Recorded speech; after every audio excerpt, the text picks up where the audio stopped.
थोडीशी पुढे जाते, मग तिचं लेकीचं घर येतो. लेकीचं घर येतो, मग ती 10-12 दिवस राहते.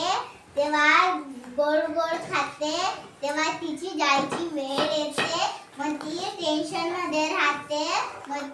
मग मुलगी सांगते, तू का टेन्शन मध्ये आहे? मग आई सांगते, मला वाघ आणि कोल्हा भेटला होता आज, ते मला खाणार. मग लेकी गेली. अजून तिने भोपळा आणला. मग भोपळा टांगून दिला. मग ती गेली गाणं, सर रे भोपळ्या टुनुक टुनुक, सर रे भोपळ्या टुनुक टुनुक.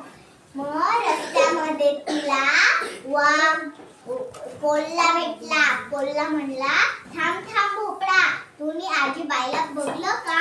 आज मला तिला खायचं आहे. मग भोपळा बोलला, नाही, मी कोणीच आजीला नाही पाहिलं. मग ते दोघे बोलले,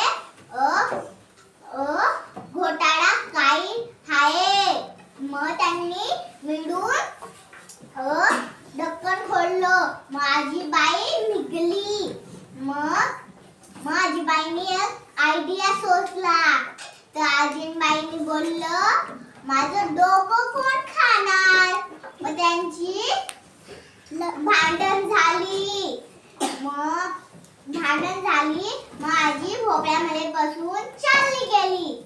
चले भोपळ्या